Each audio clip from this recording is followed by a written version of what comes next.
precisamente el centro, que me permitió trabajar ahí, que me permitió ir desarrollando todo este tema. Y una de las primeras preocupaciones es que cuando yo llego al centro me preguntaba que por qué los diferentes proyectos estaban tan desvinculados y tenían poco impacto dentro de la facultad, ¿sí? O sea, en la práctica, en la vida escolar de la facultad. Y empiezo a revisar los proyectos, a ver cuáles eran sus productos, a qué se dedicaban, cómo se orientaban, etc. Y a revisar que, por ejemplo, existían una gran cantidad de recursos como los papines, ¿sí? Que tienen a su vez producto y ese producto no es utilizado para las clases. Entonces ahí me empecé a hacer un inventario de lo que eran justamente los productos de los proyectos. El ir revisando esto también me dio la oportunidad de darme cuenta de lo importante que era conjuntarnos gremialmente como maestros nuevamente, ¿sí? Y revisar toda esta condición histórica en donde el maestro ha sido, atomizado de toda su actividad, ¿sí? A partir del 96, etc. Empezó a revisar toda la cuestión de las reformas, los acuerdos educativos y todo eso, y precisamente todos los cambios que se van generando en las instituciones y que no permiten que estas prácticas cotidianas tengan ese vínculo, esa relación, ¿sí? Que podrían enriquecer a las mismas instituciones. Así empiezo a revisar cómo en esta situación no es una situación que se genere nada más en la facultad, nada más en esta universidad, sino en otros ámbitos. Viene justamente todo el proceso de la reforma de los planes de estudio. Tomamos una generación como modelo para darle seguimiento a su trayectoria escolar, como un elemento de, bueno, qué están haciendo nuestros alumnos, dónde están, etcétera, y que eso nos llevara a revisar los contenidos, los planes, los programas, las prácticas escolares, ¿sí? Los resultados no eran así muy positivos, ¿no? Y de hecho son los momentos en los que se habla, la universidad es la mejor en Iberoamérica, contamos con los mejores maestros, etcétera, y uno lo veía aquí en la práctica y uno decía, pues ¿en dónde, no? ¿De qué universidad hablan? Porque no es esta, definitivamente, ¿no? O sea, había salones inhabilitados, prácticas escolares que no tenían nada que ver con un objetivo de desarrollo, de crecimiento, una reprobación enormísima, un rezago también alto, la deserción también muy alta, una pauperización de todo el ambiente social de la propia facultad, ¿sí? Entonces pues ya me voy metiendo más a revisar archivos, etcétera, y de ahí observo que efectivamente nuestros alumnos, como siempre decimos, traen un bajo capital cultural, sí. La mayoría de nuestros alumnos tenía en ese momento, cuando hacía las entrevistas, 100 libros en casa, y 100 libros en casa que incluían los de secundaria, ¿sí? Pensando más o menos 9 libros por año, 27 libros que tenían en la secundaria, y algunos tenían hasta los de la primaria, ¿sí? Entonces, pues realmente una pobreza tremenda. Cuando en clase les preguntaban, ¿conoces el centro cultural? ¿Sabes lo que te puede aportar? Nada, ¿no? Entonces, todas estas condiciones me van llevando a revisar que, pues efectivamente tenemos situaciones muy difíciles y que de pronto decía, bueno, ¿y cómo llegaron hasta aquí, hasta la licenciatura los muchachos? No saben escribir, no saben, no sistematizan la información, sin embargo, ya están aquí, ¿no? Y siempre decimos como maestros, cuando entrevistaba a los maestros, pues es que el problema era del que venía atrás, ¿no? El del bachillerato, y el del bachillerato es que el de la secundaria, y así.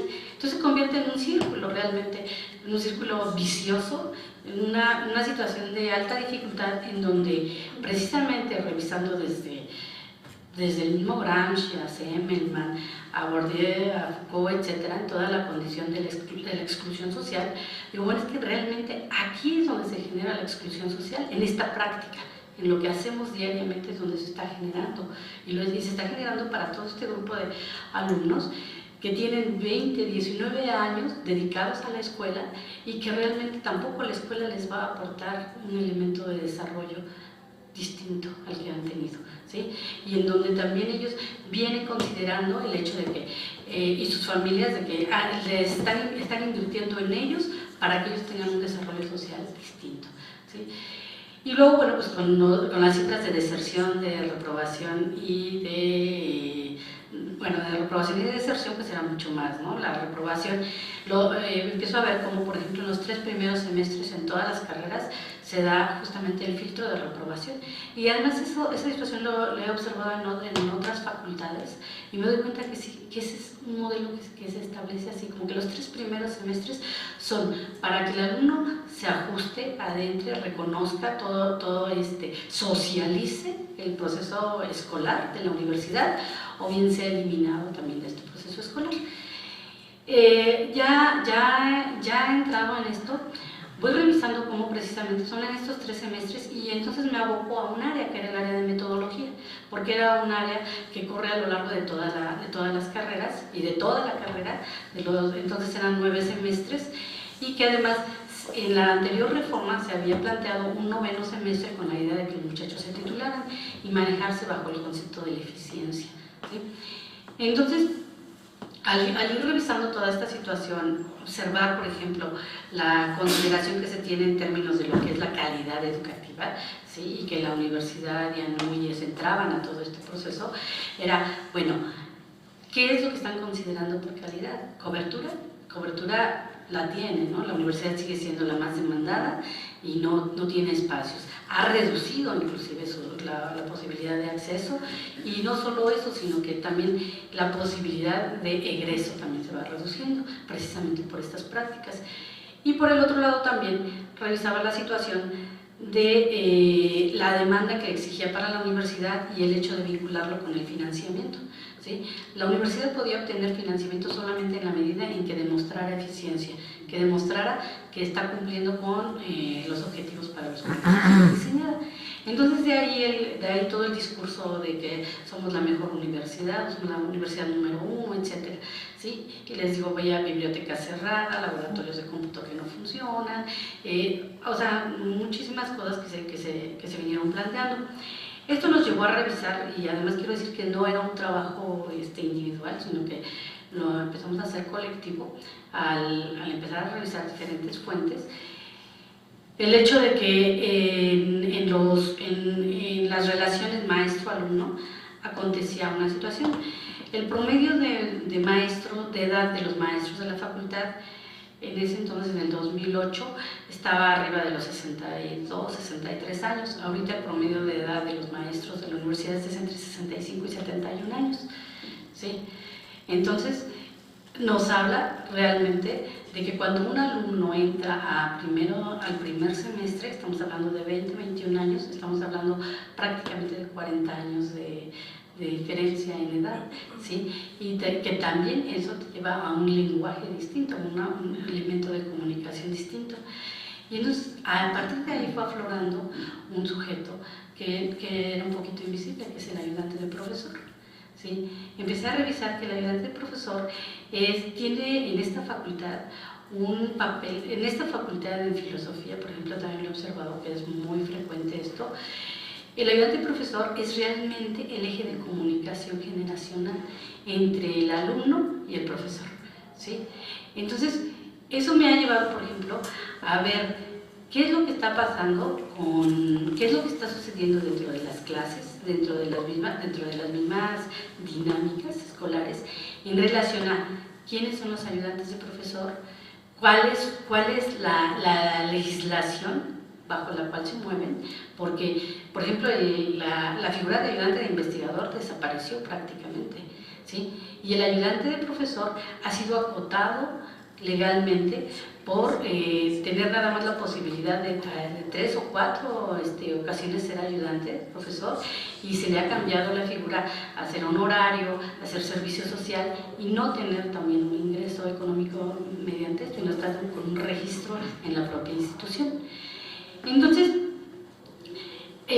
como ven, es un juego entre lo administrativo, entre el momento histórico, entre la condición teórica en la que nos estamos moviendo y también con sujetos muy específicos, sujetos muy concretos, en este caso los ayudantes del profesor. Así, me voy un tanto revisando. Bueno, entonces, ¿qué es ser un buen profesor? ¿Sí? Dice, ¿qué tiene que ver un buen profesor con la perspectiva de un pensamiento crítico en la constitución de una representación social en la formación de docentes universitarios? La universidad no forma docentes, la universidad no tiene ningún espacio para formar maestros y se nutre de sus propios profesionistas, de sus propios egresados, ¿sí? Entonces, ha sido un cuestionamiento de... Tenía el CICE. Tenía el CICE, sí, desaparece el CICE, sí, después de que desaparece el CICE, ¿sí? Totalmente queda eliminada esta condición, ¿sí? Entonces nos lleva a preguntarnos cómo nos vemos, quiénes somos, cómo nos comunicamos, con qué me identifico yo, con quiénes me identifico en esta labor docente, y un tanto aquí pensando en el mi aquí y mi ahora, ¿sí? Cómo redefinen o definen mi identidad docente, ¿sí? Y cómo voy construyendo mi ser docente a través de esta práctica y cómo me contacto también con los otros. El irlo reconociendo, el irlo observando, bueno, me ha permitido, por ejemplo, adentrarme en textos de filosofía, de educación, de pedagogía y de la misma psicología. Entonces, para mí ha sido una investigación muy rica en el sentido de la interdisciplinariedad, ¿sí? Respecto a un fenómeno que es justamente cómo construimos nuestra representación de la docencia, ¿sí? Pero también ha sido muy interesante en cuanto a revisar cómo las prácticas docentes que se generan en un espacio se reproducen en otros, ¿sí? Cómo las reproducimos y las vamos trasladando hacia otros ámbitos. Así, por ejemplo, he podido observar que el papel del docente como eje social de estructuración requiere en este momento una revisión que le reinvente su ser, de un ser pasivo a ser una persona crítica, de estar en la docencia solo mientras consigo otro trabajo, ¿sí? Porque la gran mayoría de maestros, por ejemplo, a los que entrevistaba yo, era, ¿por qué te iniciaste en la docencia? ¿Cómo te iniciaste en la docencia? Mira, la verdad es que yo empecé ayudando, dando clases, mientras conseguía otro trabajo, pero llevan 25, 28, 30 años dando clases, ¿sí? Entonces, pero también es una actividad que no se ha profesionalizado, que no goza también de algún modo del prestigio de la propia actividad, porque también en mucho tiene que ver esa identidad, cómo nosotros demeritamos nuestra propia acción. Y por el otro lado también en el hecho de que no nos formamos para ella en ningún momento. Entonces, vinculada a la investigación anterior aquí en la facultad, de dónde estaban los alumnos, qué hacían, etcétera, cómo egresaban, qué espacio les da la propia facultad en términos de una formación para el trabajo, ¿sí? O sea, no podemos negar la propia condición que hay de un egresado de que tiene que ser incorporado a un mercado laboral, a un mercado profesional, pero sin embargo no lo preparamos para ello, ¿no? Entonces esa fue una discusión que se dio muchísimo en los diferentes ámbitos cuando trabajábamos acerca de las opciones de titulación y que se planteaban desde los portafolios fotográficos en comunicación, las campañas políticas para administración pública, ciencia política, etcétera, ¿sí? Que el muchacho al momento de entrar a la práctica profesional se percataba de todo aquello que adolecía, ¿sí? En términos de su formación. Y que por el otro lado también la propia universidad y el propio mercado laboral no tiene espacio para investigadores, no tiene espacio para teóricos, ¿sí? O sea, realmente por eso de pronto uno observa como el centro es un espacio privilegiado, ¿sí? En algunos espacios, por ejemplo, de filosofía, del ISUE, etcétera, pero que son muy poquititos los que pueden estar ahí, ¿no? ¿Por qué? Porque no hay captación para todos los egresados. Acatlán, por ejemplo, se da muchísimo eso en términos, por ejemplo, de los, bueno, también aquí del pelearse los proyectos, ¿no? Los maestros, porque el tener un proyecto pues significa tener un presupuesto, ¿no? Y disponer de una serie de recursos. Así, bueno, toda esta reflexión ha ido justamente hacia esta consideración de la praxis, del saber hacer, del conocimiento, de la técnica, de identificar los distintos momentos, ¿sí? La conceptualización respecto al sentido de identidad del que se desprende la representación que se tiene de sí mismo. ¿Sí? Dice Kant, por ejemplo, la representación es producto de la integración de razón y experiencia, es el elemento que permite acercarse al objeto. El conocimiento es el elemento activo que establece la relación del sujeto con el objeto, en este caso del maestro con los alumnos. ¿Sí? Entonces, desde el análisis psicosocial de Vygotsky, del sociocultural, de Bandit, de sociolingüística, de Bourdieu, de Berger, con el análisis sociológico, ¿sí? Ellos ubican los procesos de esta relación sujeto-objeto como procesos sociales. El saber es un proceso constructivo de significados lógico-conceptuales, organizadores de la realidad en entornos históricos definidos, específicos, justamente lo que comentaban hace un momento en la otra mesa, ¿sí? Y le dan sentido. Entonces, es ir construyendo ese sentido de la docencia, es ir construyendo ese sentido de la docencia en donde justamente esa atomización en la que vivimos, ese aislamiento en el que trabajamos, ¿sí? Cómo es a través de nuestra propia acción, a través de nuestra propia práctica, la posibilidad de romperlo. Entonces, pues, justamente, en términos de la representación, pues, los tres niveles, ¿no? La ontológica, la epistemológica y la comunicativa. Así, esto me ha llevado justamente a revisar, darle sentido a nuestra identidad, ¿sí? A la revisión, por ejemplo, que se hace desde la fenomenología, ¿sí? Toda esta condición en donde construimos significados, generamos identidades, le damos un sentido a nuestra acción, a nuestro ser, a nuestro pensar y también a nuestro futuro, ¿sí? Dice Quintard por ahí en un texto, darle alas a la esperanza y construir nuestro proyecto, nuestro propio proyecto. Yo diría nuestro propio proyecto en términos de docencia general.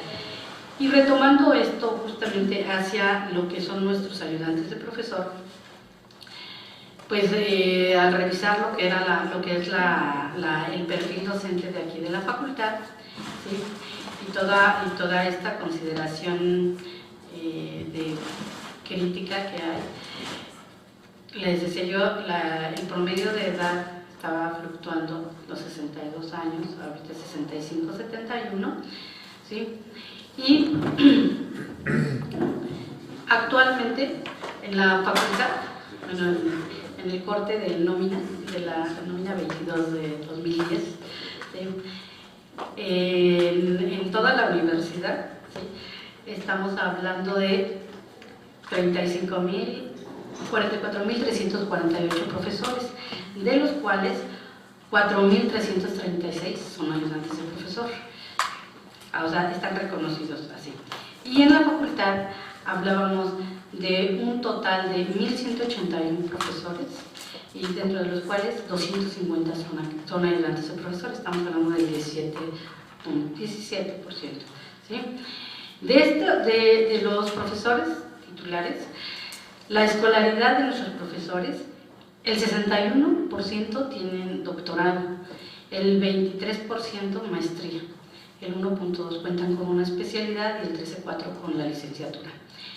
El 85.4 de los profesores, ¿sí? En total, son los que tienen maestría o doctorado. Y de ellos, de estos profesores que son de tiempo completo, que pueden, por ejemplo, tener derecho a los proyectos, participar en los proyectos de investigación, ser titulares, etcétera, en los cursos también, ¿sí? De estos, solamente 225 de aquí de la facultad presenta proyecto, ¿sí? De ellos, 5 cuentan con PyPad, 362 con los estímulos por asignatura y 160 con el fondo, ¿no? Y entonces, nuevamente ahí, ¿no? ¿Qué pasaba con nuestros ayudantes de profesor? ¿En dónde están nuestros ayudantes de profesor? El EPA marca que los identifica así en el artículo 20. Son ayudantes quienes auxilian a los profesores y los investigadores en sus labores. La ayudantía debe capacitar al personal para el desempeño de funciones docentes. Sin embargo, ¿cómo aprendemos a ser docentes? Nuevamente, aprendemos a ser docentes en la duplicación de lo que vemos. ¿Sí? O sea, cómo lo hizo este maestro, cómo lo hace aquel, con cuál me identifico, cuál me gusta, cuál no me gusta, ¿sí? Los nombramientos de los ayudantes se otorgan por un plazo no mayor de 1 año y pueden renovarse solo hasta 4 veces, siempre y cuando hayan cumplido satisfactoriamente con sus labores y que así lo requieran los planes y programas de estudio. Los ayudantes, en el artículo 21, serán nombrados por horas sin exceder de 12 horas semanales. Para ingresar a los niveles a que se refiere el artículo anterior, se requiere en el nivel A haber acreditado cuando menos el 75% y por lo tanto entra como servicio social, no puede tener un promedio menor de 8. En el nivel B, haber acreditado la totalidad del plan de estudios de una licenciatura y en el nivel C, haber trabajado cuando menos un año como ayudante de profesor, de investigador o de técnico académico y reflejarlo en proyecto de investigación. Sin embargo, por ejemplo, el nivel B y el nivel C prácticamente no existen en nuestra facultad, en los ayudantes de profesor. El 90% de los 250 ayudantes de profesor son nivel A, ¿sí? Y ahí se quedan en el nivel A. Ahora bien, del crecimiento que ha tenido, por ejemplo, la universidad en términos de los ayudantes, ¿sí? Más bien hablaríamos de un decrecimiento. Así como se han cerrado las plazas para la matrícula de estudiantes, también se han cerrado las plazas, por ejemplo, para el caso de los ayudantes de profesor. Pero bueno, al final con los 250 que existen, el planteamiento es cómo los formamos para la docencia, cómo los formamos profesionalmente. O sea, no podemos dejar de ver eso que hay allá afuera, lo que es nuestra propia práctica, en dónde nos estamos moviendo. Y de ahí precisamente es que el planteamiento de la formación docente, ¿sí? Vamos construyendo como un camino de identidad, ¿sí? De identidad dentro de la docencia. Y considero que, por ejemplo, dentro de las situaciones que hay que acotar y a las que hay que atender, está el reconocimiento de la orientación profesional, la formación para la docencia en términos éticos, filosóficos, históricos, la atención e integración al mercado laboral y propiamente conocimientos de didáctica y aquí, bueno, todo lo que conlleva las estrategias, el desarrollo de tecnologías de la comunicación, el uso de las tecnologías de comunicación, etcétera, ¿sí? Que de hecho mucho en ese sentido nuestros alumnos nos enseñan la planeación, ¿qué es hacer una planeación? ¿Cómo se hace una planeación? ¿Sí? Curiosamente, aquí también en la facultad hay un libro, hay un cuaderno de programas de estudio, pero pocos maestros llevan ese programa de estudios, ¿sí? Porque no hay una supervisión del programa que llevan los maestros. Y así es así, ¿no? O sea, en algún momento planteábamos que era importante que en ese sentido las coordinaciones fueran las responsables de la revisión de los programas de estudio, ¿sí? No hay, por lo tanto, planeaciones, ¿sí?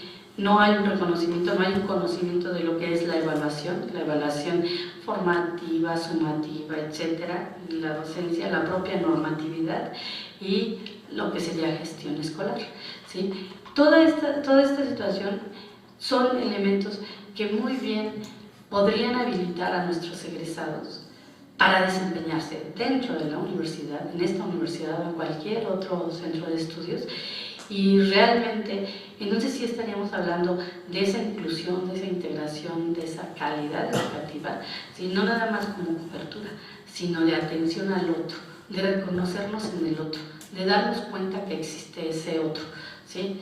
Y de romper esos elementos de exclusión, ¿sí?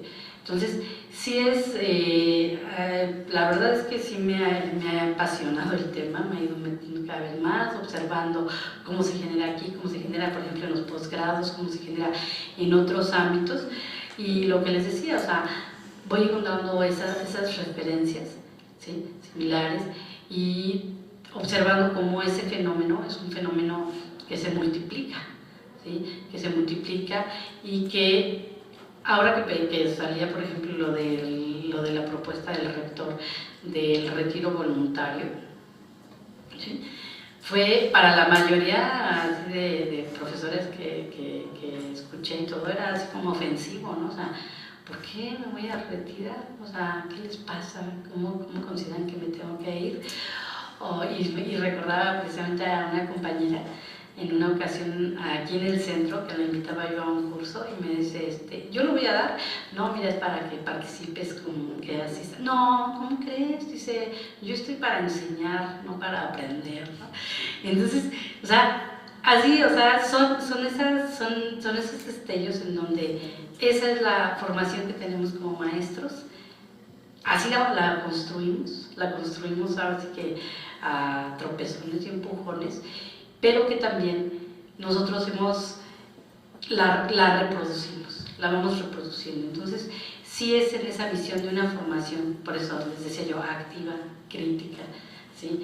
Una formación mucho más consciente de romper esos aislamientos que como profesionales de las ciencias sociales tenemos. ¿Sí? Bueno, muchas gracias. Yo un poco igual que el doctor Gómez. Voy a expresar brevemente cuál ha sido esa trayectoria que he venido haciendo durante estos años, rápidamente. En la docencia me he dedicado a formarme en el sistema presencial, en el sistema abierto y en el sistema a distancia. Considero que un profesor, amén de la vocación que se tenga, de las ganas y el gusto, y que comparta una disciplina de la cual pues, la universidad nos formó, creo que nos formó bastante bien. Necesitamos tener ciertas herramientas, ¿no?, ciertas formas de acercamiento para evitar justamente estas grandes brechas, no nada más de edad, sino inclusive de visión del mundo, ¿no? Entonces, en ese sentido, pues, soy profesora en el caso del escolarizado, de la educación abierta también, y por supuesto que últimamente en educación a distancia, la cual nos toma mucho tiempo, pero recupera muchos de los sentidos que la doctora Paredes acaba de mencionar. Una vocación, pero al mismo tiempo herramientas, una posibilidad de reflexión y un manejo del tema que nos ocupa en términos de plan o programa de trabajo, que no plan de estudios, eso entraremos después. En el caso de esta posibilidad interdisciplinaria o multidisciplinaria, afortunadamente en el marco de los temas que yo me he movido, he tenido la oportunidad de conversar y de compartir con administradores públicos y con politólogos el tema que me ocupa. Y el tema que me ocupa justamente es la evaluación y la acreditación como procesos de política de educación superior en México. Esta situación nos ha permitido buscar cuál es el impacto de la política general de educación que permea a todos los sistemas, y de educación superior y la UNAM nunca ha sido omisa en tener los impactos y pues inmediatamente dar cuenta de ello en sus planes, en sus programas, en su organización, en la planeación. Es decir, la UNAM ha sido como se dice ahora en términos muy tecnológicos, repositorio, ¿no? Es decir, donde viene a contenerse absolutamente todos los cambios y todas las modificaciones que pues, el sistema educativo en general está planteando como política. Así, en ese sentido, tenemos una educación que hoy es supervisada para obtener recursos públicos, una educación que se supervisa para competir en el mercado laboral, una política de educación que muchas veces lo que tiende es a privatizar eso que llamamos público, porque pues ahora se abren, ¿no?, en términos de una necesidad educativa, pues se abren muchos centros, y estos centros no necesariamente son parte, ¿sí?, del sistema de la opción pública, gratuita, digamos, ¿no?, libre.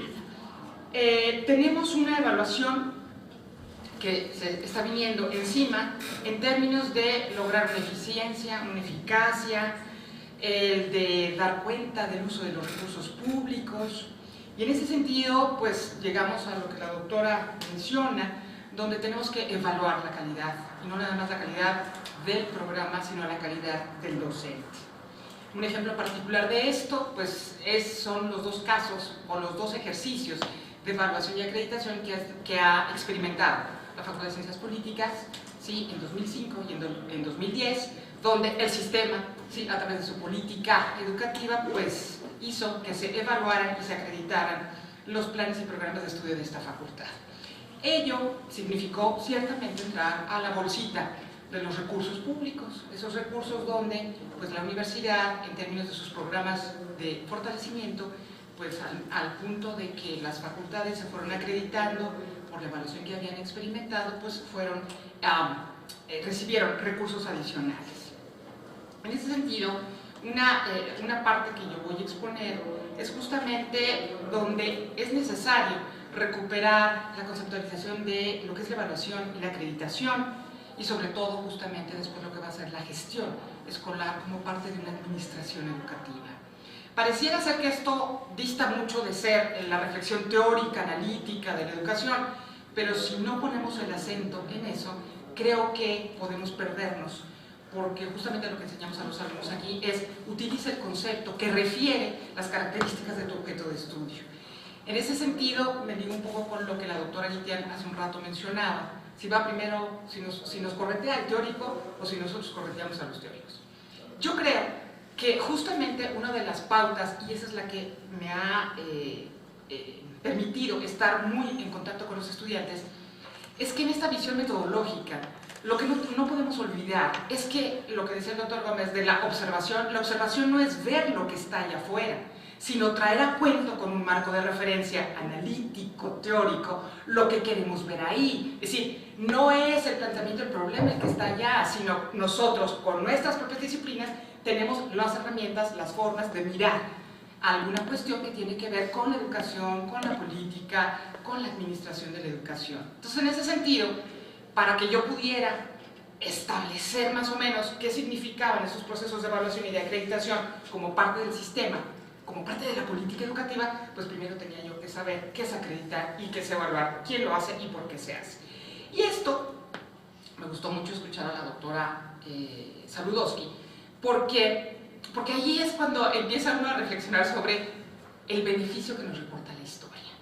Es decir, no es cierto que nosotros tengamos disciplinas que están como compartimentos estancos, sino que en realidad lo que hacen es moverse de repente en ciertos ámbitos que hay un gozne, que hay una especie de bisagra que nos permite recuperar pues, la comprensión de algo, ¿no? Y yo creo que esa es parte de la historia, no comparativa, pero sí el uso, ¿sí?, de aquellos antecedentes que no están citados en la educación per se, pero sí en algún tipo de historia que tiene que ver con la política, con el desarrollo del impacto económico, de la globalización, y que necesaria y obligatoriamente para que yo pudiera establecer alguna cuestión de evaluación o de acreditación, lo tenía que realizar, porque si me voy a un diccionario, a una enciclopedia, pues puedo saber qué es la evaluación, pero nunca voy a entender por qué en el momento preciso se nos vino encima, como parte de la política en general del Estado mexicano, la evaluación para que pudiéramos acreditar que necesitamos tener una educación pública, que necesitamos tener una UNAM funcionando,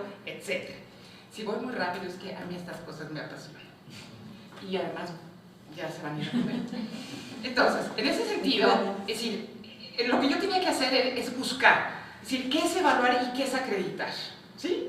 Y qué es evaluar y qué es acreditar, porque ahí es donde empezamos a sufrir los procesos que nos indican la normatividad para seguir avanzando.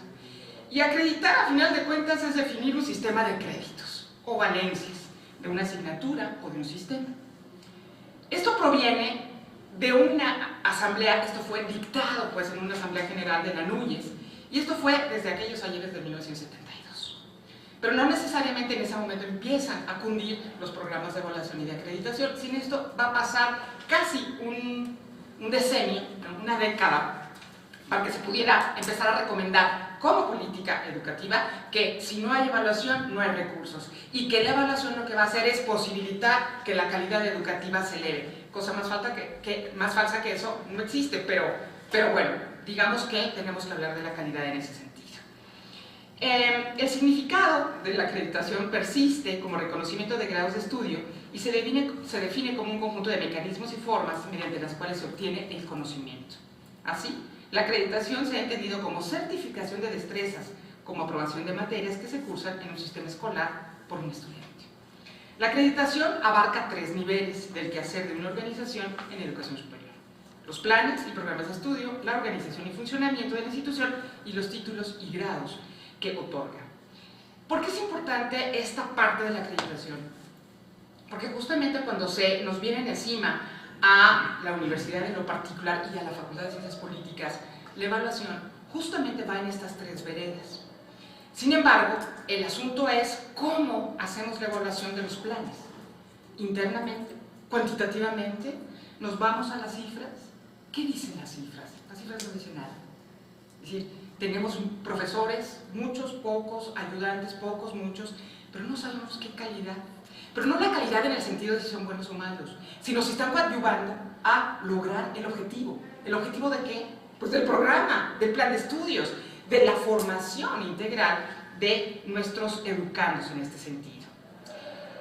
La evaluación como estrategia de manutención de un programa significa también la posibilidad, como ya dije antes, de obtener recursos financieros complementarios, porque necesariamente nosotros gozamos de un presupuesto que está asignado chiquito, pero presupuesto al fin. La vinculación de los resultados de la evaluación con la obtención de recursos financieros complementarios, en el caso de las instituciones, se da bajo la idea de programas de fortalecimiento. Y yo creo que aquí está un poquito la trampa del asunto. No son programas de fortalecimiento, son programas que debieron de haberse realizado, sí, solo sí, porque la propia institución los requería, no como una dádiva, que es lo mismo que sucede después con cómo se les paga a los profesores, pues con un PRIDE por acá, con un SNI por allá. Es decir, en vez de evaluar no la calidad, sino el impacto que tiene en la función que realiza, se le van dando como bonos, ¿no? Como pizcachitas, ¿no?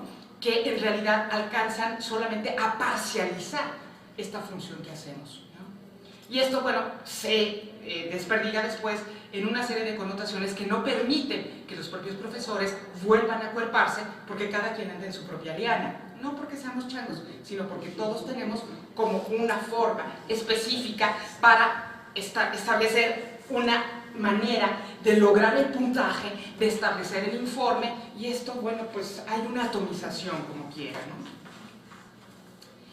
En palabras de Raquel Glassman, dice: lo que se evalúa determina lo que se debe enseñar. Si antes se seleccionaba el conocimiento por impartir y posteriormente se evaluaba el logro de los objetivos, el dominio de los contenidos, la adecuación de los procesos administrativos a las necesidades de la docencia y la investigación, hoy se ha subvertido dicho orden y la evaluación se instaura como el procedimiento básico que da pauta a los demás. La evaluación determina lo que se debe enseñar y se enseña a partir de lo que la evaluación establece. Parece un juego de palabras, pero lo que se está diciendo es que estamos echando por delante la carreta y no el caballo. Y ahí es donde caemos en el garlito de que la evaluación es la que te va a dar la posibilidad de conocer hacia dónde te estás moviendo. Pero esto es una subversión de los elementos porque este tipo de evaluaciones inician cuantificando, ¿sí? La cuantificación no habla de la calidad. Y si la calidad no está echada por delante, es decir, para visualizarla, pues está en japonés que podamos nosotros evaluar. Porque no vamos a evaluar aquellos recursos que nos han sido dados para tener entonces 15 profesores más. ¿Cómo vamos a tener más profesores si lo que nos topó fue el recurso? Entonces es como estar dando vueltas en círculo cerrado. La acreditación, de acuerdo con los especialistas en México, presenta múltiples significados. Se la refiere a procesos de evaluación y regulación institucional, así como a la certificación, revalidación o convalidación de estudios.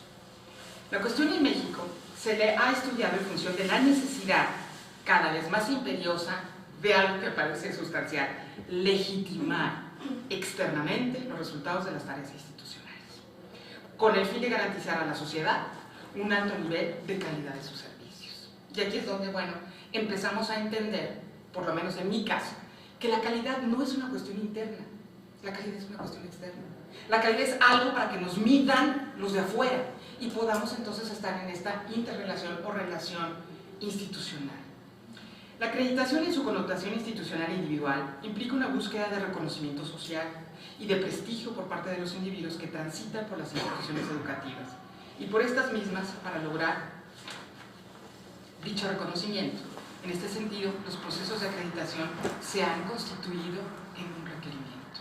Ya no vamos a poder vivir sin este tipo de procesos, año con año. En este caso no, porque está establecido por la política educativa, que son cada 5 años. 5 años donde vamos a regresar a ser evaluados, pero la pregunta es, ¿y dónde está el diagnóstico? Entonces diría, es que las acreditadoras solicitan una especie de llamada autoevaluación. Sí, pero la autoevaluación vuelve a ser lo mismo, la cuantificación de los elementos que persisten en el sistema. Y seguimos diciendo que tenemos 5 aulas, 400 profesores, 300 programas, tantos alumnos, etc. Y seguimos, pero la pregunta es, ¿y del anterior hacia el otro qué pasó? En el caso de la Facultad de Ciencias Políticas es muy ilustrativo conocer, y esto no se conoce, a menos de que debemos de solicitar, si hablábamos de democracia, pero en el sentido de hacerlo de todos, no en la discusión que se tenía hace rato. Si hablamos de un proceso que se ha vivido y que en 2005 dijo A, B, C y D, en 2010 tenemos otro A, B, C y D. Y parece que es inédito el proceso que se vive en 2005 versus el del 2010. Entonces la pregunta es, ¿de qué se debió la aplicación de los recursos, poner en juego a todo un sistema, de que te van a evaluar, de que hay que dar cuenta informativamente a todos, ¿no?, los profesores, y donde los profesores ni siquiera participaron todos? Entonces, del 2005 al 2010, se hizo un diagnóstico, se dieron recursos, nos felicitaron, hicieron propuestas, pero la pregunta es, ¿alguno de nosotros sabemos del 2010 al 2005 qué teníamos que mejorar? ¿Dónde teníamos que poner el acento? ¿Para qué es la evaluación? ¿Quiénes tenemos que participar? Porque además con otra, del 2010 al 2015, con las estadísticas que nos menciona la profesora, la doctora Yolanda Paredes, pues seguramente muchos de esos procesos, muchos de esos docentes, o se jubilaron o ya no estarán. Lástima, ¿sí? Porque esta universidad no es que nadie nos queramos ir, decía el doctor Gómez, que éramos ninis. Ni nos jubilamos, ni nos morimos. Entonces, ¿qué estamos haciendo? Es decir, de verdad, es un poco meterse a la cuestión de la evaluación. En términos de verdad, esto como una política tendría que transitar por cauces donde incorporara a los actores directamente involucrados.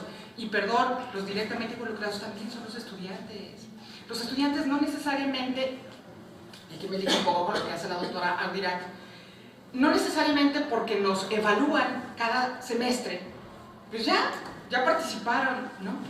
Es decir, ellos pueden quejarse, aplaudirnos, celebrar que uno esté con ellos, pero esa no es la evaluación que estuviéramos esperando como institución para saber si nuestra docencia tendría, ¿sí?, que establecer algunos otro tipo de mecanismos, porque ya estamos muy viejos, porque no hay modo, ¿no? Ellos se comunican tuiteando y yo hablando, pero tuitear y hablar será lo mismo, no. Entonces, ese tipo de cuestiones me parece que en realidad tendríamos que venirlas incorporando al proceso dinámico, cotidiano de la docencia, de la formación, de los programas, donde la institución nos abre un abanico de posibilidades para cursos de actualización docente. ¿Cuántos de nosotros, después de haber tomado cada semestre 2 cursos de actualización docente, volvemos a tomarlos? Nunca. ¿Pero por qué? Pues porque vienen a dar exactamente lo mismo. Entonces de repente uno dice, pero entonces ¿dónde está la política que nos integrara? Esto se necesita. A ver, doctora Guitián, hágalo con sus gentes del centro. No, cada quien sigue por su propia vereda. ¿Por qué? Porque estamos en una lógica meritocrática, en el sentido de, pues si yo hago me dan mi puntito, ¿no? Y mi evaluación es la que tiene que ser. Entonces, bueno, recuperando la idea de que la acreditación tendría que tener una mirada diferente. La acreditación y la evaluación, en términos de los planes y programas de estudio, nos debiera de llevar por sendas de participación y de compromiso distinto. No importa que ya no estemos en las aulas, para eso está la educación a distancia, pero hay que saber cómo se hace educación a distancia, porque la gran queja de quienes nos convocan a las reuniones en educación a distancia es: no se están metiendo los profesores a la plataforma. Eso que lo hubiéramos oído hace 7 años, cuando se refuerza mucho en esta facultad de educación a distancia, lo valgo, pero no en 2013. Ya tendríamos que estar hablando de los pormenores, la finura, la reflexión de qué es lo que tendremos que estar haciendo con los estudiantes que no están in situ y quizás ni sincrónicamente al mismo tiempo, pues tendremos que estar trabajando con ellos de una manera totalmente distinta. Entonces, yo tengo muchas reflexiones al respecto de esta parte que es general, amplia, macro, pero también las partes que son más pequeñas, más particulares, micro, ¿no? Donde tendríamos que estar haciendo un análisis y quizás, y por eso celebro esta idea de la doctora Itianide y de Ale, en el sentido de que vayámonos comunicando, ¿no? Es decir, vayamos haciendo este tipo de proyectos que aún sin recursos, porque algunos no logramos recursos, ¿verdad? Pero no los logramos por X o por Z condiciones que no tienen que ver con que solamente unos 200 entran, es que la bolsa es muy pequeña. Entonces, en esa perspectiva, bueno, yo lo dejaría aquí. Yo les quiero comentar que esta idea de buscar qué pasa con la acreditación, qué pasa con la evaluación, es con un ánimo. Es el ánimo de coadyuvar con las posibilidades de desarrollo. Yo no digo de mejora, yo digo de desarrollo, de avance, de lo que estamos haciendo en una escuela que, amén de muchos embates en términos restrictivos presupuestalmente, de recursos, pues lo que podemos hacer es, con lo que tenemos, sí podemos hacer que esto tenga unos, digamos, finales felices en términos de no tengo que estar participando en un taller extracurricular para convocar a los chavos, oye, ¿quieres titularte? Yo te ayudo. No, es decir, tendríamos que tener filas, ¿sí? De chamacos diciendo, ayúdenos a titularnos, ¿no? Esto, el planteamiento del problema, ¿lo creo? ¿Lo invento? ¿O cómo le hago para vincular, ¿sí? Teoría y realidad en un momento dado que me está solicitando, urgiendo, hey, analizan, estudian? Entonces, yo vengo trabajando estas cuestiones de evaluación, vengo trabajando las cuestiones de la calidad, en términos de que calidad, a final de cuentas, para nosotros no debe de ser lo que la UNESCO dice, ¿no? ¿Por qué? Pues porque justamente lo que estamos haciendo es el juego, ¿no? A estas perspectivas donde júntale puntitos, gánale recursos, entonces sí, estás hablando de calidad. No es cierto, es decir, la calidad tendría que ser en función de estamos logrando llegar a la meta a través de los medios que nos estamos llegando para lograr el objetivo. Yo no sé si van a ser, porque no es nuestra tarea, buenos humanos profesionistas, nuestros estudiantes. Lo que van a tener es criterio, lo que van a tener es formas y medios de hacer uso de su disciplina para dar respuestas que no van a resolver ellos, van a dar respuestas a por qué y cómo plantearse estas cuestiones que otros políticos o los administradores públicos pues irán a resolver de las cuestiones que están insertas en la sociedad. Gracias.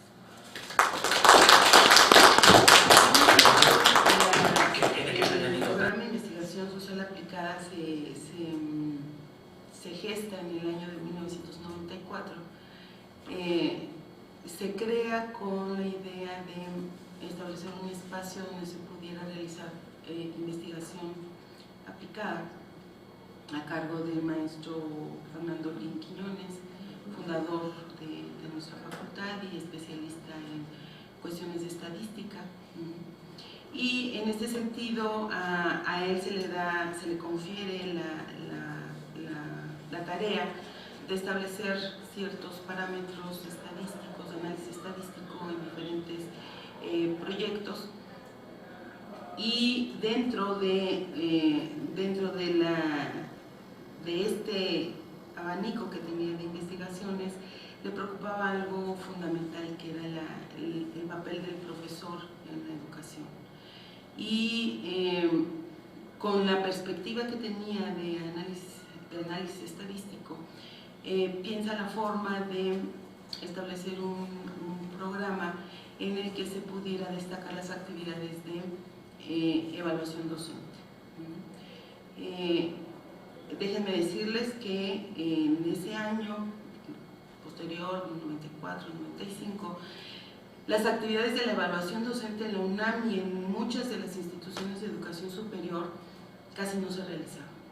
Entonces, en este sentido, la evaluación docente que se lleva a cabo en la facultad se puede considerar como una de las dependencias pioneras en este rubro, junto con ingeniería y con administración, con contaduría y administración, pero en unas que ellos, bueno, obviamente ya tienen mucho más tiempo, empiezan a gestar todo esto de la evaluación docente como punto fundamental de los procesos educativos en la UNAM. Hasta la fecha, con toda la investigación que se ha hecho sobre evaluación educativa, nos hemos podido dar cuenta que ha evolucionado, ha dado marcha hacia adelante la evaluación docente junto con la evaluación educativa. Y que hoy en día instituciones de educación superior, de media superior, de posgrado incluso, realizan esta actividad de evaluación docente sistemáticamente. Uno de los elementos fundamentales en cualquier institución de educación superior es hacer énfasis en la actividad docente, y no así, por no decir con menos importancia, las actividades de investigación, de difusión, de extensión universitaria. La docencia como pilar fundamental de cualquier institución de educación en México y en todos los países, se perfila la educación, la evaluación docente como punto neural en cualquier institución. Amén de todo lo que espléndidamente ha comentado la maestra Cabrera acerca de ¿para qué nos sirve la evaluación? ¿Qué vamos a medir con una evaluación? Yo tengo algunas cosas que estuve recopilando acerca de ¿para qué evaluamos a los profesores? Y yo quisiera ser muy puntual en esto, porque da respuesta quizá a algunas cosas sobre de dónde nace la evaluación docente. Y la evaluación docente nace precisamente de una evaluación educativa global.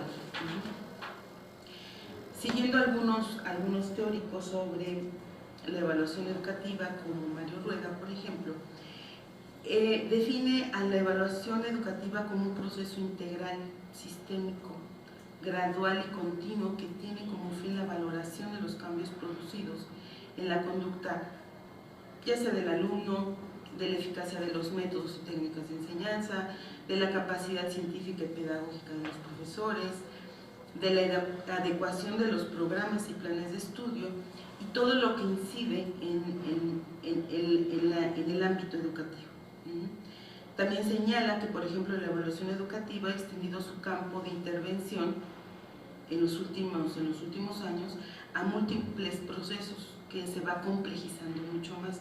Y esto, por ejemplo, es ir evaluando, por ejemplo, a las propias instituciones, a los programas educativos, hasta evaluar a los directivos de estas instituciones y profesores y estudiantes. Entonces, esta amplia gama de evaluación que nace de la preocupación constante que tienen las instituciones por mejorar su calidad, su proceso de enseñanza-aprendizaje, es un papel fundamental.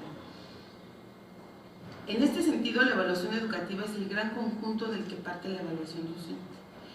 Como es indudable el papel del profesor en el sistema educativo, ocupa un lugar destacado, por lo que existe un permanente interés de las instituciones educativas para estimar y estimular el ejercicio docente, para cuyo perfeccionamiento es imprescindible su evaluación. Es por ello que el proceso de evaluación docente brinda las bases para situar los alcances de los procesos de enseñanza-aprendizaje, la actividad académica y hasta la investigación. Pero, ¿qué características tiene esta evaluación docente? La evaluación docente yo la caracterizo como una evaluación docente integral en varios rubros. Por ejemplo, el desarrollo profesional y experiencia como docente. Ese es uno de los rubros muy importantes. ¿Qué tanta experiencia tienen nuestros profesores en el momento que se ponen delante de un grupo? Otro punto que también se evalúa en la docencia es la estructura que tienen los programas de la materia que nosotros como profesores impartimos. donde tenemos que tener los temas, el tiempo estimado de cada tema, de la bibliografía actualizada, de estrategias didácticas pedagógicas que contengan la utilización, por ejemplo, de nuevas tecnologías aplicadas a la docencia. Otro elemento también es el resultado final del promedio de nuestros alumnos. Ese también es un elemento fundamental en la evaluación docente. La autoevaluación del profesor, su productividad como investigador en la docencia. Se ha apostado mucho a que los profesores tengan la capacidad de investigar sobre la docencia, sobre su propia docencia, como un sujeto investigador. La calificación también asignada por otros profesores de las mismas áreas, como grupos colegiados. También las políticas educativas dentro de la propia institución para el mejoramiento del proceso docente. Y que en este rubro precisamente es en el que yo quiero andar. Y el último punto, no por ser menos importante, que se aplique un instrumento capaz de medir la práctica docente expresada a través de la opinión de sus alumnos. Actividades que realiza el PISA. Si se dan cuenta, dentro de toda esta amplia gama de lo que significa la evaluación docente, la opinión de los alumnos es solamente un rubro. Solamente un rubro. Importante sí, pero solamente un rubro. Y es lo único que tenemos en la facultad. ¿Sí? Es lo único que tenemos. Y si no tuviéramos eso, no se tuviera ningún tipo de evaluación en la docencia. ¿Desde hace 10 años? ¿Sí? ¿Por qué se pide investigación a profesores de asignatura? ¿De asignatura? Bueno, ellos no. No, usted dice que se cruza la información de investigación para la docencia. Sí, que el propio profesor sí. Se convierta en un... Pero aparte se ve qué tanta investigación hacen por su cuenta. No, pero No. este solamente, ahorita Okay. voy a eso, a la actividad docente. Es importante señalar aquí que el desempeño del profesor en el aula se involucran diversos factores, por ejemplo, como la relación y comunicación con los estudiantes, la preparación y organización de sus clases, la habilidad y las estrategias de exposición, el dinamismo en clase, la puntualidad y la asistencia, el dominio de la materia, la motivación del estudiante, el enfoque de la profesión, y cumplimiento del programa, entre otros. Esto es lo que se evalúa dentro del aula solamente. Entonces, si partimos de eso, ya estamos llegando a puntos básicos de lo que es la evaluación docente. Pero ¿para qué nos sirve la evaluación docente? Darle a conocer, por ejemplo, y con relación a lo que hace el PISA, darle a conocer al profesor la opinión de sus alumnos, ¿sí?, sobre su capacidad docente, su asistencia y puntualidad.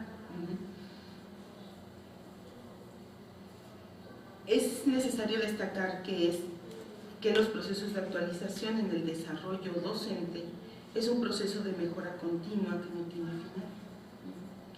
En este sentido, la evaluación es una herramienta, la evaluación de apoyo para que el docente reconozca también sus áreas de oportunidades. Podríamos decir que es muy ambicioso que con un solo instrumento nosotros podamos ver qué es lo que nos están diciendo nuestros alumnos cada semestre. Para empezar, no son los mismos alumnos. Para empezar, como sujetos sociales y como profesores, estamos inmersos en diferentes contextos de un semestre a otro. Pero el desarrollo de estas investigaciones en cuanto a su análisis estadístico nos arrojan datos muy interesantes, porque podemos observar, por ejemplo, el comportamiento estadístico de un profesor de relaciones internacionales, por ejemplo, donde constantemente tiene ese promedio a lo largo de un seguimiento. Entonces eso habla de problemas que podemos estar viendo. Y yo me refiero a las políticas que están haciendo las autoridades acerca de esto. Ahorita les digo qué es lo que se hace. ¿Qué hace el PISA? Desarrolla varias investigaciones. Desarrolló tales como deserción escolar, historia de la facultad a través del análisis estadístico. En 2 ocasiones se ha integrado al PAPUME. El último, que con el título Eficacia y utilidad del instrumento de evaluación. Y voy a esto. Es necesario señalar que se evalúa el desempeño docente del profesor en el aula y no así el desempeño académico del profesor, ya que este incluye grados académicos obtenidos en determinados lapsos de tiempo, publicaciones, actividades de investigación, participación institucional, difusión y extensión a nivel nacional e internacional, y actividades docentes. Y todavía en estas actividades docentes todavía se puede contemplar, por ejemplo, la asesoría de tesis, la impartición de clases, la actualización docente, la atención a becarios, entre otros.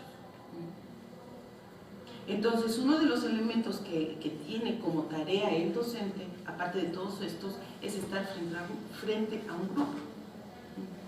Y de eso solamente tenemos ese base.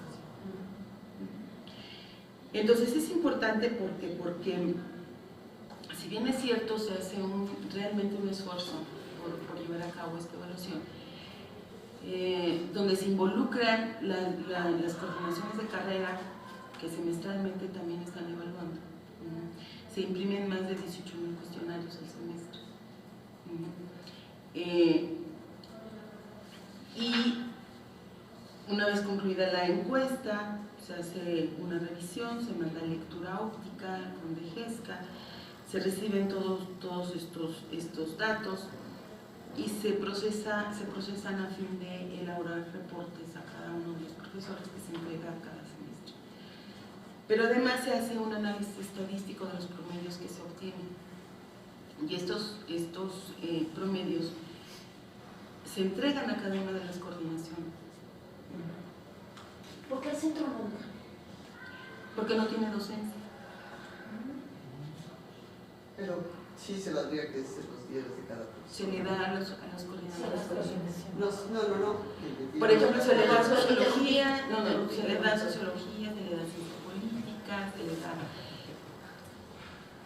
Entonces, también se elaboran, bueno, ustedes saben, en una escala de evaluación de tipo ordinal nominal.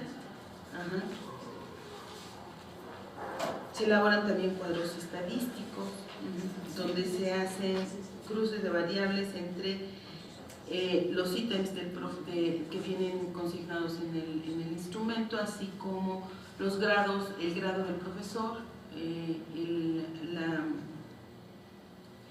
nivel de estudios de los alumnos, la situación laboral de los alumnos, concentrados que van también con la edad de los profesores y cómo son calificados.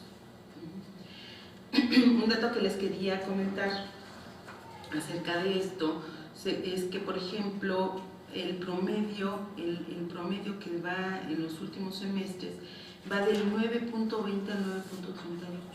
Están calificando muy alto los alumnos. La carrera que califica, las dos carreras que califican más alto son Ciencia Política y Relaciones Internacionales.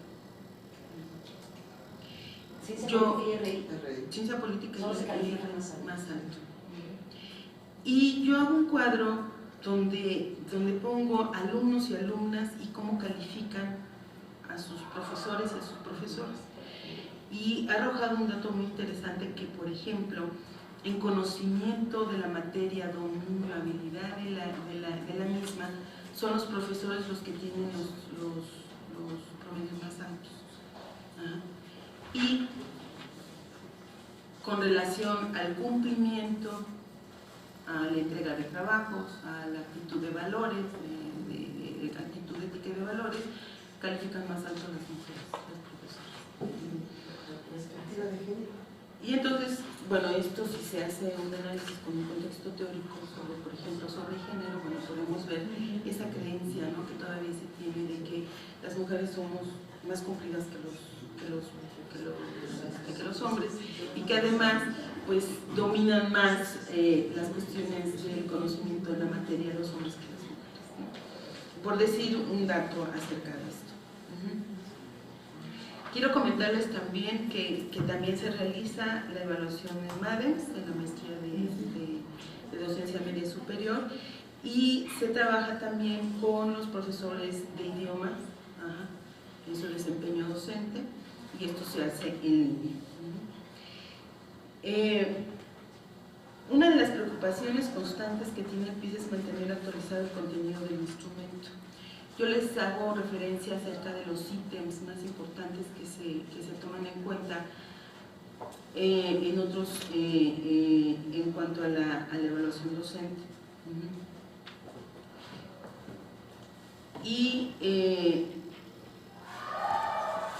estos cuestionarios, el uso del cuestionario es uno de los elementos fundamentales en la evaluación docente. No hay forma de hacerlo de manera, vamos a llamarla cualitativa, sino de manera cuantitativa. El uso de los cuestionarios es tan generalizado que en países como Nueva Zelanda, España, el Reino Unido lo utilizan para estimar la evaluación docente en opinión de los alumnos. En México, casi todas las universidades estatales utilizan cuestionarios para estimar esta evaluación. Y en la zona metropolitana, las instituciones de educación pública y privada también lo realizan de esta forma.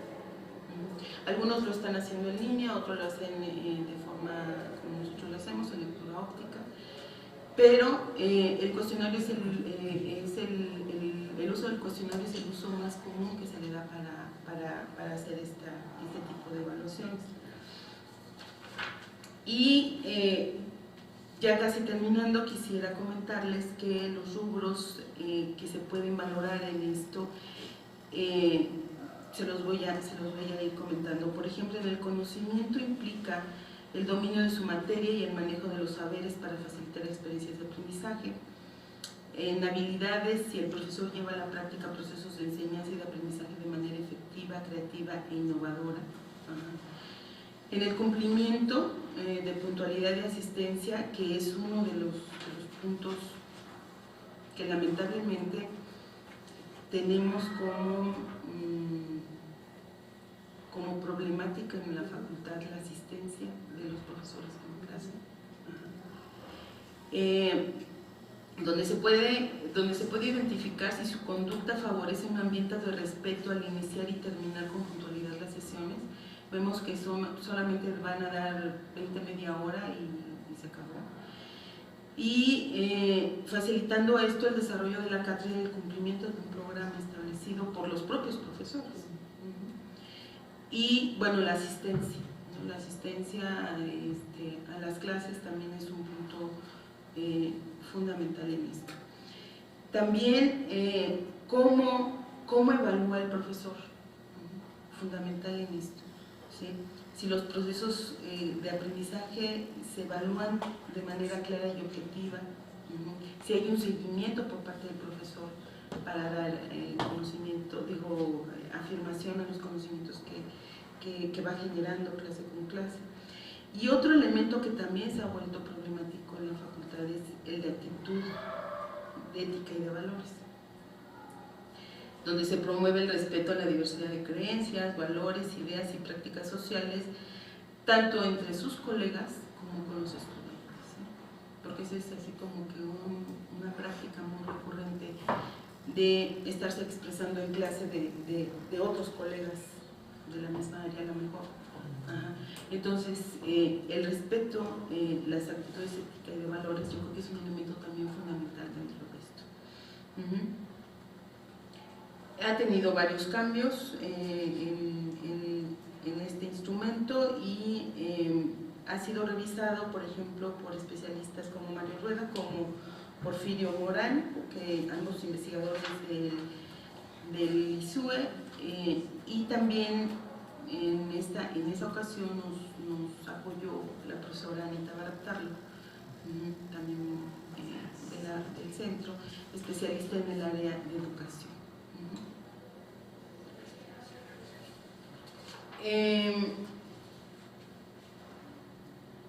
Con el afán de continuar con un proceso de mejora y actualización en la evaluación del desempeño docente del profesor en su aula, se han contemplado algunas propuestas importantes. Por ejemplo, incluir si se aplica estrategias de aprendizaje que contribuyan a un aprendizaje autónomo.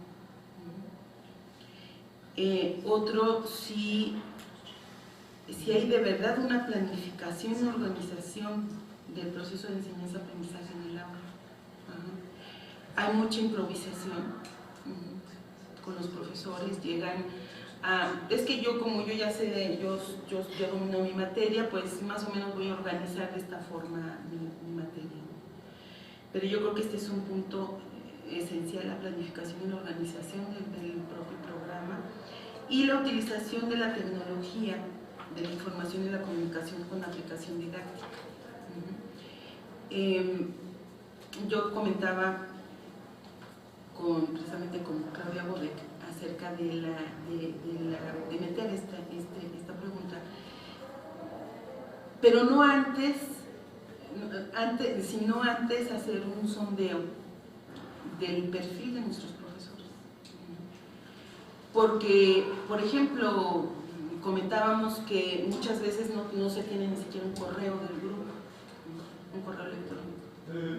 Y no se diga si tenemos un aula virtual, si tenemos un blog académico de la materia, o si establecemos chats con nuestros alumnos por las tardes o el fin de semana sobre algún punto que haya quedado por Mónica. Imagínate tuitear con los chicos el fin de semana, que es mi fin de semana de descanso, que me puedo morir. Perdón, ya quito volver otra vez, Blanca, vuelvo a pedir disculpas. Interrumpiendo. Es importante porque nos están ganando. Nos están ganando. Y parece paradójico, pero cuando tú los metes a trabajar de verdad en esos blogs, entonces sí, no, pues es que yo no sé cómo funciona, por ejemplo. No es cierto, o sea, resulta que tienes 4 o 5 blogs y tienes Face y tienes Twitter y tienes todo. Pero ya para la clase, entonces allí sí, yo ya no entro, ¿no? Entonces, yo creo que retomo como logro de PISA en este sentido, es la aceptación por parte de la comunidad, de la gran parte de la comunidad. Claro que hay personas, hay profesores que dicen no, son pocos afortunadamente. Se está encuestando casi al 90% de los profesores. Se motiva y difunde una cultura de cambio evitando la desconfianza hacia los procesos de evaluación. Saber por qué nos están evaluando y para qué nos están evaluando es importante. Sobre todo por lo que comentaba la maestra Cabrera acerca de este tipo de evaluaciones que son sistemáticas a nuestra facultad, en este caso, por agentes externos y que no nos involucran como profesores y mucho menos como estudiantes o como académicos, ¿no? Ya hay una incorporación de esta evaluación docente en promociones, en estímulos, en todo. Antes no lo ponían, decían pues para qué, pero bueno. Ahora, poner a disposición de las autoridades, de la administración, y que he pasado por varias administraciones, toda esta información, ¿sí? Que se pretende que sea para realizar reajustes necesarios encaminados a mejorar el entorno docente. ¿Sí? Porque mi trabajo queda hasta aquí y el otro, lamentablemente, ahí se queda. Trascendencia de la evaluación docente al momento de seleccionar, por ejemplo, la plantilla de profesores, que es importante. Porque por todo esto, o sea, tienes buen manejo de didáctica, incluso de dicción. ¿Sí? No, aquí se seleccionan a los profesores de otra forma, y ya todo el mundo sabe. Entonces, que esto permita de veras que al seleccionar, sí, ya terminó. Al seleccionar también a esta plantilla se tome en cuenta esta evaluación. Y quiero acotar algo, que no se tome como que la evaluación docente no sea para sancionar ni para controlar. Ese es uno de los principios básicos en la literatura sobre evaluación docente. Ni para sancionar ni para controlar, sino para mejorar. Yo apuesto a que permita seleccionar, ratificar, promover y capacitar al personal docente de nuestra facultad. Y que se traduzca en una constante superación académica de los docentes que impactará necesariamente en el mejoramiento de su propia labor en el aula, que es el pretexto para que en el momento que recibamos nuestro reporte digamos, bueno, ¿qué está pasando? ¿Por qué mis alumnos están diciendo que yo no soy claro en lo que yo estoy diciendo? Que yo no asisto, o que soy irrespetuoso, que la actitud en mi ética no es la mejor. E ir haciendo un balance de nuestras evaluaciones docentes para mejorar nuestra docencia. Independientemente, y yo quiero ser clara, independientemente de para qué se hace esta evaluación, yo creo que si bien es cierto se enmarca en toda una política globalizadora, de calidad, entre comillas, de calidad, yo creo que es un buen pretexto como docentes para poder reflexionar acerca de nuestra práctica docente y que podamos como profesores exigir a las autoridades qué está pasando. Yo también apuesto a los cursos de pedagogía, de didáctica, de actualización docente, que yo me acuerdo que semestralmente se hacían por parte también del desaparecido CICES, y que semestralmente teníamos en nuestra facultad desaparecido. Pero si bien es cierto, yo creo que por parte también de las autoridades es responsabilidad de estar haciendo esto.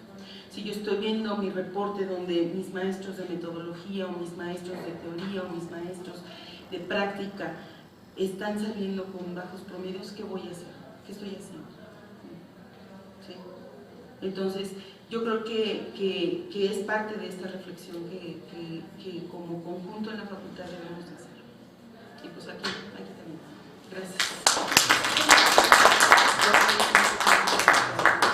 Con los chicos de la trayectoria docente del profesor, me parece que es un tema súper complejo, súper pertinente, con muchas veredas, ¿no? Cada uno fue anotando veredas distintas que si hacemos simplemente un inventario de puntos, creo que Omar, tú lo que has conseguido en cada una de las ponencias, juntando 5 cosas, creo que hasta te quedaste corto, ¿no? Pero logras, ¿no? Pero muestra, digamos, la complejidad del problema educativo. ¿Qué es lo que evaluamos? Yo creo que ahí hay un punto que nos vincula a los tres. Yo creo que las cifras sí dicen muchas cosas, y muchas cosas no las dicen, pero digamos, el trabajo estadístico, en términos de los datos tienen un valor. Hay cosas que silencian, hay cosas que hablan, ¿no? Pero creo que sí dicen. Yo creo que el problema está en que queremos que nos digan las cifras. Porque me parece, y esto no me lo adjudico a mí misma, lo leí a algún sociólogo de la educación, alguien de sus rumbos, ¿no? Creo que estamos evaluando lo que es medible, no lo que es valioso.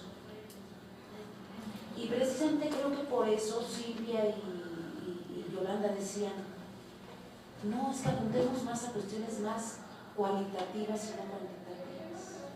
Pero yo creo que la cuestión está ahí. ¿Qué es realmente lo que estamos evaluando? ¿Solo lo que podemos medir?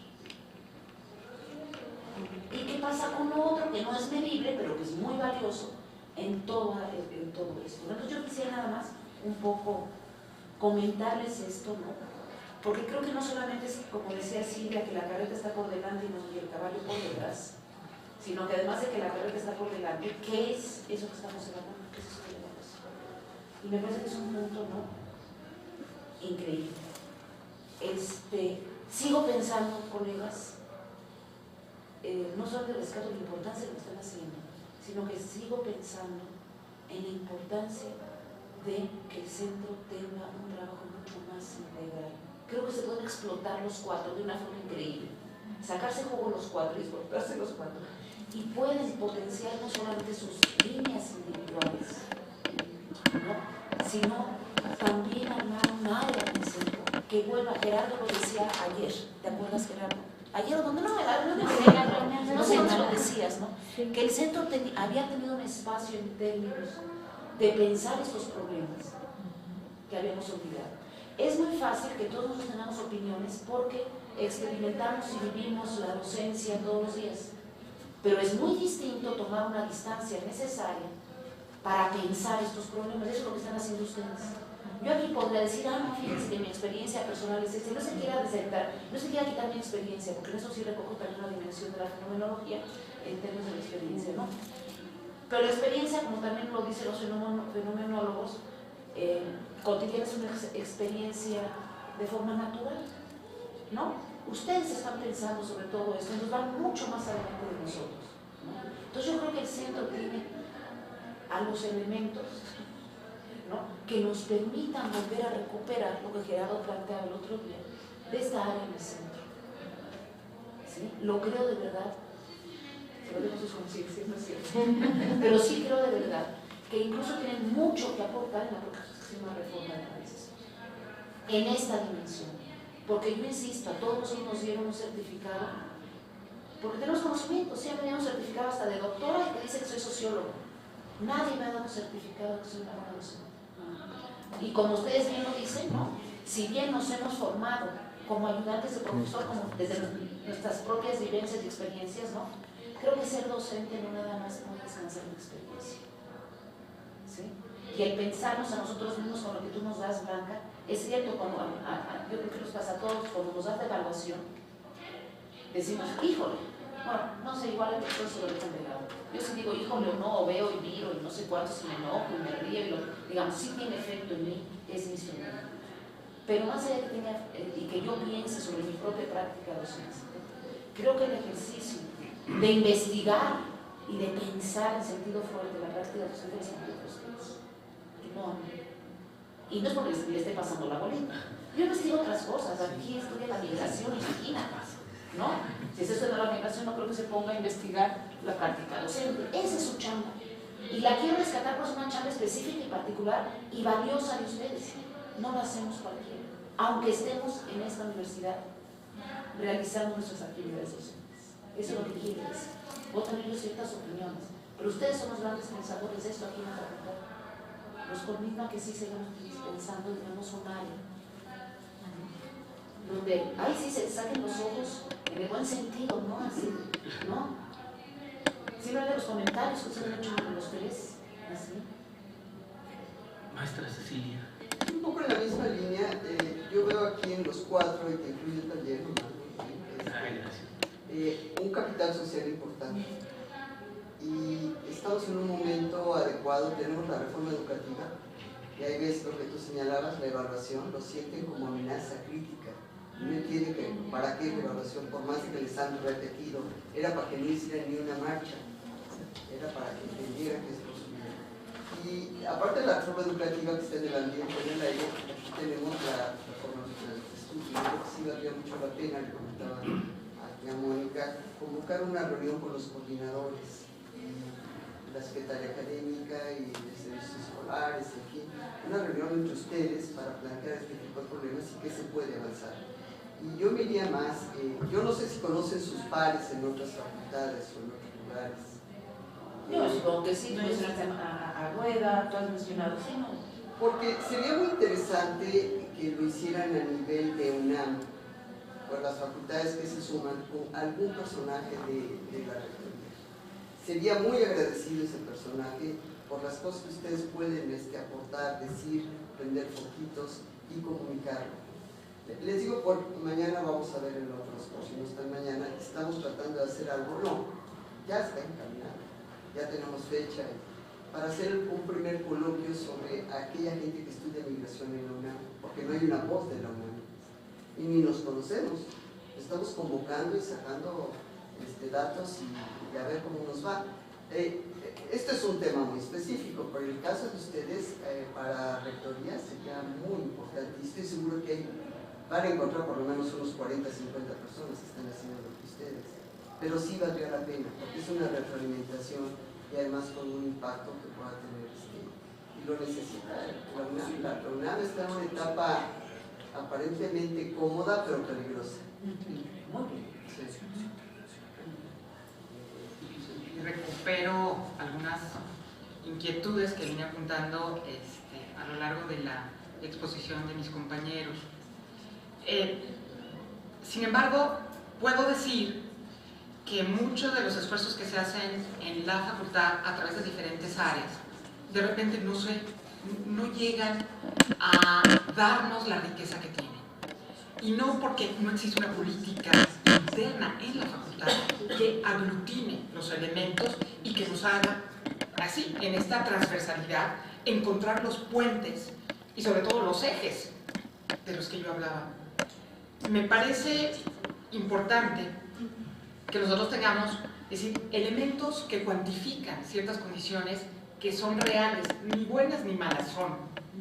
Sin embargo, cuando nosotros hacemos ligas, recuperando información respecto de la evaluación que hacemos los profesores en las actas de calificación para el eje de metodología APSP, primero y segundo semestre, observamos que los chavos tienen calificaciones adecuadas, es decir, no hay tanta reprobación. Lo que es más, la calificación va de 8 para arriba. Los NPs prevalecen, pero no hay NAs. Y sin embargo, generalmente cuando se habla del rezago en titulación, se dice, hay áreas, metodologías que pasan, ¿no? Y dices, espérate, es que las metodologías están reportando buena eficiencia, digamos, o eficiencia adecuada con respecto al número de ingresantes a los cursos. Entonces, el asunto es que va más allá de lo numérico que nosotros podemos tener. Hay algo que tenemos que descubrir que va más allá de que el alumno acredite la materia de metodología o los ejes, las materias, las diferentes. ¿Por qué? Porque no es cierto que con base en ellas les estamos construyendo una lógica de pensamiento, un criterio investigativo, una forma herramental y técnica para que desarrollen trabajos pequeños, monografías, ensayos, búsquedas documentales, ahí te lo dejo. Entonces de repente como que la calificación, pues como que no concuerda esto. Los alumnos nos califican y nos dicen, es que no es clara en sus materias, ¿no? O claro en sus materias, en la exposición o en el cumplimiento del programa. Cuando uno llega con cierto tipo de ejercicios y estrategias al salón de clase, encuadra 2 puntos. La clase pasada vimos A, B, C y D y quedaron pendientes escritito, ¿no? Y de todos modos, Juan, te llamas, porque los alumnos dicen no cumplió. Dicen, no, espérate. Entonces, no es una cuestión, como decía la doctora Guitán, no es una cuestión individualizada, sino es una cuestión macro, ¿no? En términos de la política que exista en la facultad. La pregunta que yo haría a la doctora Audirac, a la maestra Audirac, es, a ver, estas cifras, estas estadísticas, primera pregunta, ¿por qué no se conocen en ciertos centros? Es que la coordinación es... Pero eso no lo tendría que decir ella, lo tendría que decir esa parte gran paraguas que dice, a ver, la dinámica y la estrategia de actuación docente, etcétera, etcétera, en esta facultad, no viene desde las coordinaciones, viene desde una perspectiva que ampara una lógica de actuación, pero esa no está. Y no ha estado durante N años. porque a lo que nos remitimos, y yo he sido parte de las administraciones, es que el instrumento sirve o no sirve, lo aceptan o no lo aceptan, pero nunca, ¿y qué hacemos con eso? ¿Qué hacemos con aquello que nos dijeron? Malo bueno, nos dijeron que los profesores no éramos buenos, que los estudiantes cumplíamos medianamente, porque los estudiantes sí se autoevalúan al final, ¿no? Entonces, esa parte es donde dices, bueno, esta área le pasó la información a la otra y esta a la otra, y de alguna manera alguien hizo algo. En alguna oportunidad se dijo, vamos a llevarlo al seno del consejo técnico cuando el señor director expone a quién voy a contratar o no, porque es facultad del director, la contratación de los profesores. Bueno, todo el mundo saltó con utilizar PISA para... ¡No! Entonces, bueno, pero entonces los instrumentos que nosotros mismos nos formulamos, ¿para qué? El gasto, bueno, lo que dijo, que eran cuántos, 18,000. Yo digo, nada más en papel. No. Y hablan del esfuerzo que hace Blanca. No, y ya iban los muchachos de la coordinación a las 7 de la mañana, porque si no, el profesor ya se le fue. O sea, si alguien nos escuchara afuera dirían, oigan, si no nacen los inventa Mickey Mouse. ¿Qué es eso? ¿Cómo que no cumplimos con nuestra carga académica de 4 horas, o de 3, o de 2, o de 1? Es decir, de verdad salen cosas que uno dice, ay, es que la libertad de cátedra, y ay, es que mangos. O sea, hagamos algo por recuperar esto. Bríndenos la información, que en el centro nos digan por instrucción, aquí está. Es decir, alguien tiene que decir las cosas como son. ¿Qué es lo que podemos hacer con estas cifras maravillas? Hay hallazgos que evidentemente no sabemos, que tenemos un potencial, y lo dijo ya la doctora Yolanda Paredes, es que en los ayudantes tenemos aquellos que están como así, como perrito, ¿no? Así, a ver si me dan, pues ¿cómo a ver si me dan? Llevan la condición del registro de los alumnos, son los que lidian con ellos. Yo los pongo como el tamiz, ¿no? Pero ¿cuántas veces hemos ido a solicitar a las coordinaciones, oye, ¿me permites 4? Son meritorios. No, 1. Pero eran meritorios, y mira, los iba yo a poner de sociología, de RI, de ciencias políticas y de administración pública. 4 áreas en combinación para que este chamaco que se está formando forme con una idea mucho más de otra visión, no unidisciplinaria, sino de otra. No. O sea, dices, ¿cómo? Si la administración no está al servicio de la docencia, y es al revés, bueno, yo creo que esto se destaca aquí. Y no es por péguenle al negro, porque hemos sido parte de administraciones, sino un poco recuperando esta idea de que hay ciertos hallazgos que tenemos que hacer inmediatamente, que giren. Porque si no, la investigación justamente se queda para, bueno, puntito. Pero no es puntito, es decir, aquí es difusión, aquí es una propuesta donde, oye, la evaluación enriquece, ¿no? La evaluación da elementos, ¿no? Me preguntaría yo, sí, han preguntado a los profesores, los alumnos, ¿habrá alguna otra cosa que necesitaras preguntar, maestra Aldirac? Pues yo te diría que sí. ¿Hay condiciones en los salones? ¿No hay condiciones? No, esto, llegas saltando la basura, ¿no? Llegas tratando de abrir y no puedes, está la garnacha hacia afuera. Es decir, que son condiciones que son las que tenemos que vivir. Ojo, no estoy hablando de una universidad de élite, estoy hablando de esta, ¿no? Pero son ciertas cosas que inciden en un proceso, ¿no? ¿Por qué? Porque son los procesos administrativos también los que nos pueden dar o no la pauta para que el docente, que es calificado por el alumno si llega a los servicios escolares y le dijeron un no a un cambio de grupo, no es el tiempo pues, pero es el ejemplo. A la hora que califican al profesor, ¿cómo lo califican? No querían estar con él. ¿Y a poco te van a calificar? Bueno, no. Y eso forma parte de la estadística. Entonces, yo lo que creo es que también esta tarea nuestra al interior del centro es Blanca de nuestros amores. Vamos revisando también, ¿no? En términos colegiados, si hay algunas otras cosas que podemos, ¿no? Solicitarte, oye, ponle esta pregunta ahora, quítale aquella. Lo hicimos alguna vez en el SUA, ¿no? El SUA entregábamos un formatito que decía, ¿y el ayudante del profesor?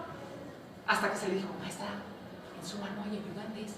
Lo tuvo que quitar para hacer un formato distinto. Esto es lo que estoy intentando ilustrar, que todos podemos de alguna manera, no hacer lo que hace ella porque es su especialidad, pero sí decirle, pregúntale por aquí, o quítale aquella, o qué tal que sabemos, sí, ya necesitamos otra forma de evaluación, o tiene que ser una electrónica, ya no hagamos 18,000 copias, Pues bueno, yo decía, Es el que va a aplicar la evaluación a los del magisterio. Pero también es muy curioso cuando uno revisa, por ejemplo, el programa 2011, actualmente de educación básica, y ahí está la integralidad de revisar todo desde preescolar hasta secundaria, bachillerato, ¿sí? Cómo se han ido identificando dentro de la política educativa, cómo se han identificado esos procesos, ¿sí? Y dentro de ellos, por ejemplo, viene la evaluación docente y viene el desarrollo de habilidades docentes. Y es muy interesante porque dicen, no, ¿qué son las habilidades docentes? ¿Sí? Y ahí está lo que hace Blanca, ¿sí? La comunicación, la percepción, la práctica, el conocimiento de la materia, el manejo didáctico, toda esta condición ahí viene, ¿sí? Entonces, ¿qué sucede? Tarde que temprano le va a pegar a las universidades y le va a pegar de manera distinta quizá, pero va para allá encaminada, esa política va encaminada. Entonces, la situación está también en el término de que, por ejemplo, se dan estas evaluaciones y se dan los programas de fortalecimiento en todos los rubros. En todos los niveles se dieron los programas de fortalecimiento. Fortalecimiento para la escuela normal, fortalecimiento para los de educación básica, fortalecimiento en las licenciaturas, en los posgrados, en el bachillerato. Se construye un bachillerato único, un sistema único de bachillerato. ¿Por qué? Porque al no incorporar el bachillerato en el 2000, que era la propuesta, ¿sí? Se incorpora el preescolar porque era barato, ¿sí? Pero, ¿qué sucedió con el bachillerato? En el bachillerato estaban hablando de más de 300 programas distintos, entonces, ¿cómo los iban a unificar? Ha sido realmente una labor de 12 años, de 10 años, 10, 12 años, en donde ya hoy sí ya hay un programa, líneas generales del bachillerato, ¿sí? Con toda la particularidad, la especificidad que, por ejemplo, tiene la UNAM o que tienen otras universidades que incorporan en las estatales, ¿sí? Pero aún así, quien sigue centralizando, quien elige, es la Secretaría de Educación Pública.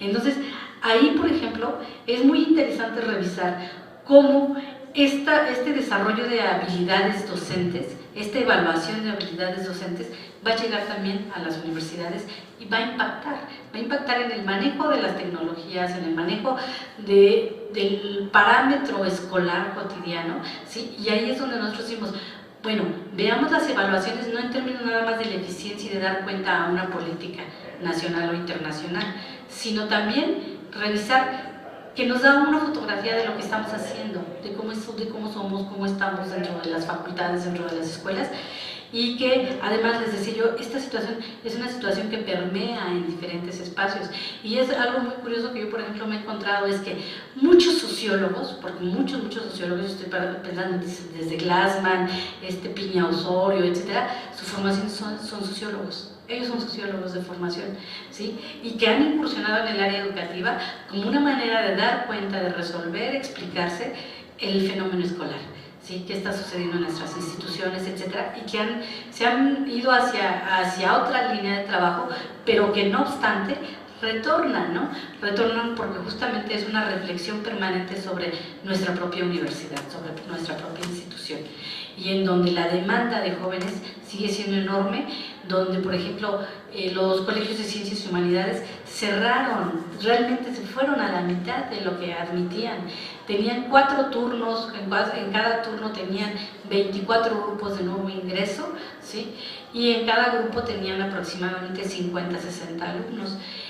Del 2003 en adelante tienen 2 turnos únicamente, se sube el puntaje para el ingreso al bachillerato y además de eso los grupos se reducen, los nuevos ingresos se reducen a 40 alumnos por grupo. Entonces, en realidad no se construyen nuevas escuelas, etcétera. Se ha visto la educación en línea como una medida para paliar esas desigualdades, pero ahí también está otra vez los maestros, ¿sí? No manejamos tecnologías de comunicación, de informática, el Dropbox, por ejemplo, ahorita, ¿no? ¿Sí? Entonces, ¿cómo nos resulta tan difícil, ¿no?, manejarlo y todo esto?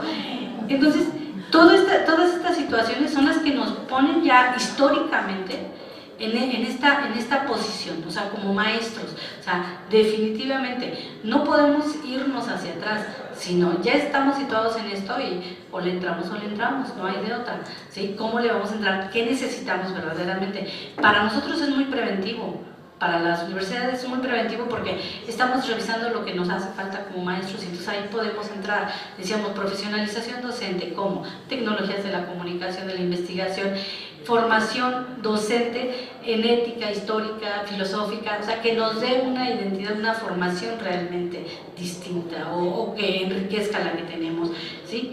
Y que también ya, como de los últimos elementos, yo les diría que no es casual que sean contaduría, administración, ingeniería y la Dirección General de CCHs los únicos que han construido centros de formación docente.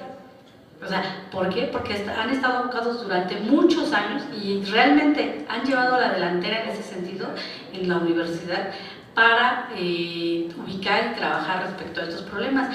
Y otras de las facultades que, por ejemplo, ya van encaminadas a ellos, medicina, veterinaria, odontología y arquitectura, ¿sí? Entonces, si ustedes lo ven, en realidad también hay una relación ahí, realmente, cuando nosotros vemos, por ejemplo, las eficiencias que tienen esas escuelas y facultades y la atención que le han dado sus propias autoridades en atender estas problemáticas, ¿sí? Y por eso es que, decía yo, nosotros realmente aquí en la facultad tenemos muchos elementos como para poder proponer, incursionar, trabajar de manera más sistemática ya en estas temáticas.